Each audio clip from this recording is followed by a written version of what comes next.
بسم اللہ الرحمن الرحیم۔ قرآن کریم کے پہلے پارے کی ابتدا سورۃ البقرہ سے ہے۔ قرآن کریم کی سب سے طویل سورت سورۃ البقرہ ہے۔ یہ 286 آیات پر مشتمل ہے۔ عربی زبان میں بقرہ گائے کو کہتے ہیں۔ اس سورت میں بقرہ کا لفظ آ رہا ہے اور گائے ذبح کرنے کا مشہور واقعہ بھی مذکور ہے، اس لیے اس سورت کو سورۃ البقرہ کہا جاتا ہے۔ حضرت ابو ہریرہ رضی اللہ تعالیٰ عنہ فرماتے ہیں کہ نبی اکرم صلی اللہ علیہ وسلم نے فرمایا، اپنے گھروں کو قبرستان نہ بناؤ، شیطان اس گھر سے نکل جاتا ہے جس میں سورہ بقرہ پڑھی جاتی ہے۔ محدثین کرام فرماتے ہیں، جسے اپنے گھر میں شیطان یا جن وغیرہ کا سایہ محسوس ہو، اسے چاہیے کہ ہفتے میں 2 مرتبہ سورہ بقرہ کی تلاوت کر لیا کرے، اس کی برکت سے اس کا گھر پرسکون ہو جائے گا۔ عقائد اسلامیہ کی اساس و بنیاد ایمان بالغیب پر ہے۔ اللہ پر بن دیکھے ایمان لانا، اسے وحدہ لا شریک ماننا، اس کے تمام رسولوں پر ایمان لانا، تمام آسمانی کتب کو ماننا، جزا و سزا کا اقرار کرنا، تمام اعمال صالحہ بالخصوص نماز کو قائم کرنا، طبقاتی نفرتوں کا سد باب کرنے کے لیے اہم عبادت زکوٰۃ ادا کرنا۔ سورہ بقرہ کی ابتدا ایمان بالغیب، اقامت صلاۃ اور ادائے زکوٰۃ سے ہے۔ سورہ بقرہ اور قرآن کریم کے پہلے صفحہ پر مومنین کی 5 صفات ذکر کی گئی ہیں۔ نمبر 1، مومن غیب پر ایمان رکھتے ہیں۔ نمبر 2، اللہ کی مسلسل یاد کے لیے نماز قائم کرتے ہیں۔ نمبر 3، دل سے دنیا کی محبت دور کرنے کے لیے اللہ کی راہ میں مال خرچ کرتے ہیں۔ نمبر 4، تعصبات سے بالا تر ہو کر سابقہ آسمانی کتب پر بھی ایمان رکھتے ہیں۔ اور نمبر 5، آخرت پر پورا یقین رکھتے ہیں۔ سورہ بقرہ کی ابتدائی 20 آیات میں انسان کی 3 قسمیں ذکر کی گئی ہیں۔ نمبر 1 مومن، نمبر 2 کافر، نمبر 3 منافق۔ مومن کی نمایاں صفات 5 ہیں جو ابھی ذکر کی گئی ہیں۔ یہ لوگ اپنی زندگیوں میں انقلابی تبدیلیاں لانے کے لیے اپنے مالی و جسمانی اعمال کو قرآنی نظام کے مطابق بنانے کے لیے ہمہ وقت تیار رہتے ہیں۔ دوسری قسم ان لوگوں کی ہے جو کافر ہیں۔ وہ اپنی زندگی کی اصلاح اور اس میں قرآنی نظام کے مطابق تبدیلی کے لیے بالکل تیار نہیں، قرآن کریم کو تسلیم ہی نہیں کرتے۔ نمبر 3، وہ لوگ جو انتہائی خطرناک ہیں، جو دلی طور پر تو قرآنی نظام کے منکر ہیں، مگر ان کی زبانیں ان کے مفادات کے گرد گھومتی ہیں۔ قرآن کریم ماننے میں اگر کوئی مفاد ہو تو اسے تسلیم کرنے میں بالکل دیر نہیں لگاتے، اور مفادات پر چوٹ پڑتی ہے تو انکار کرتے ہیں۔ ان کے دل و زبان میں مطابقت نہیں ہے، اسے منافقت کہتے ہیں۔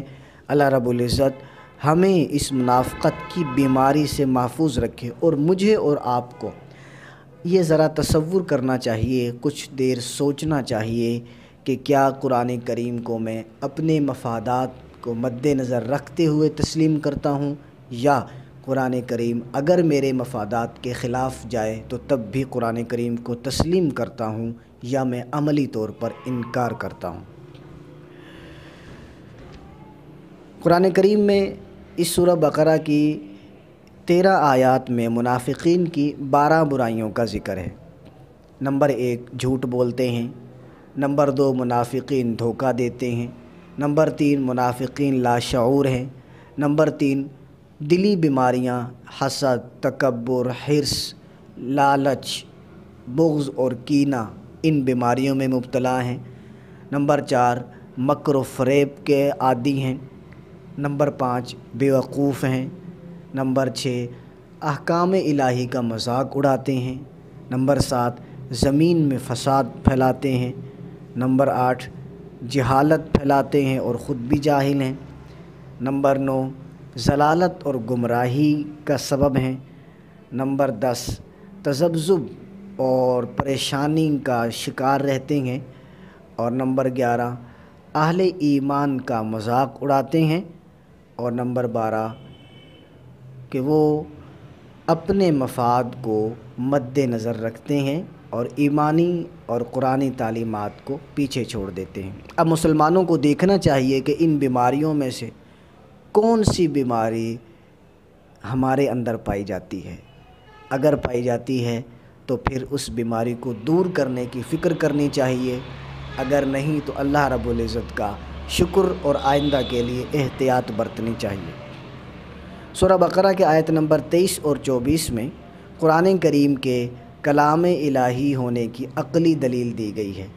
عرب حضرات قرآن کریم کو اللہ رب العزت کی کلام نہیں مانتے تھے، وہ کہتے تھے کہ یہ اللہ کا کلام نہیں ہے بلکہ یہ ایک انسان کا کلام ہے، خود محمد نے گھڑا ہوا ہے اور اپنی طرف سے یہ بات کہتا ہے۔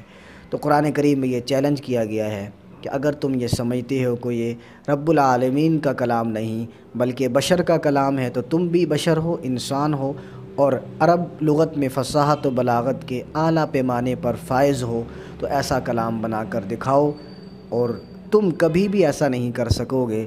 اگر نہیں کر سکو گے اور قرآن کریم کو بھی تسلیم نہیں کرتے تو پھر جہنم کا ایندھن بننے کے لیے تیار ہو جاؤ۔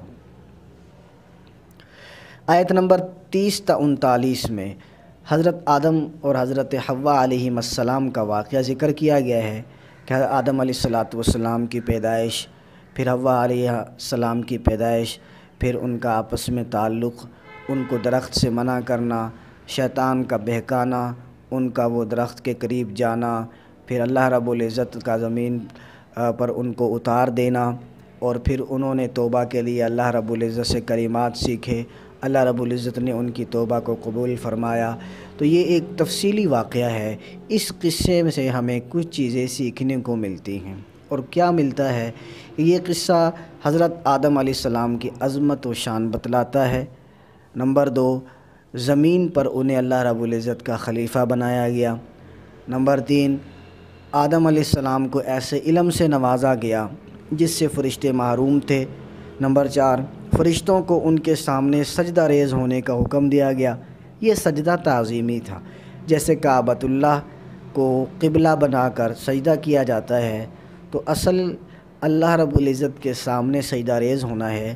کعبہ تو ایک جہت اور قبلہ ہے، ایسے ہی حضرت آدم علیہ السلام وہ ایک قبلے کی حیثیت سے تھے، اصل سجدہ اللہ رب العزت کو تھا۔ حضرت آدم علیہ السلام کو منصب خلافت پر فائز ہونے کی وجہ سے اولاد آدم اس چیز کی پابند ہے کہ زمین پر اللہ کے احکام نافذ کرے اور دنیا کے نظام کو ویسے چلائے جیسے اللہ رب العزت چاہتے ہیں۔ اللہ کے نائب ہونے کا مطلب یہ ہے، اللہ کا خلیفہ ہونے کا مطلب یہ ہے کہ نظام خداوندی کو عرض خداوندی پر نافذ کرنے کی ذمہ داری اٹھانا۔ آدم علیہ السلام اللہ کے نائب تھے، تو ہر ابن آدم کی یہ ذمہ داری ہے کہ اپنے 24 گھنٹے میں جتنا وقت اسے قرآنی نظام کو نافذ کرنے کی جد و جہد میں صرف کرنا پڑے، اس کے لیے فرض عین ہے۔ آیت نمبر 40 سے بنی اسرائیل کا تذکرہ تفصیلی طور پر شروع ہو رہا ہے۔ اسرائیل حضرت یعقوب علیہ السلام کا لقب تھا، جو حضرت ابراہیم کے پوتے اور حضرت اسحاق علیہ السلام کے بیٹے تھے۔ بنی اسرائیل دنیا کی ایک منتخب قوم تھی، انبیاء کی اولاد تھی۔ اللہ تعالیٰ نے اس دور کی سیاسی اور مذہبی قیادت سے انہیں نوازا ہوا تھا، مگر اس قوم کی بری عادات اور ان کے جرائم کی وجہ سے اللہ نے انہیں معزول کرنے کا ارادہ کر لیا، اور یہ جو منصب تھا سیاسی اور مذہبی قیادت کا، اس منصب کا اب اہل امت محمدیہ کی شکل میں چونکہ تیار ہو چکے تھے، تو اللہ رب العزت نے انہیں معزول کر دیا، اور یہ سیاسی اور مذہبی قیادت و سیادت آپ علیہ السلام اور آپ علیہ السلام کی تیار کردہ مقدس جماعت اور امت محمدیہ کو سونپ دی۔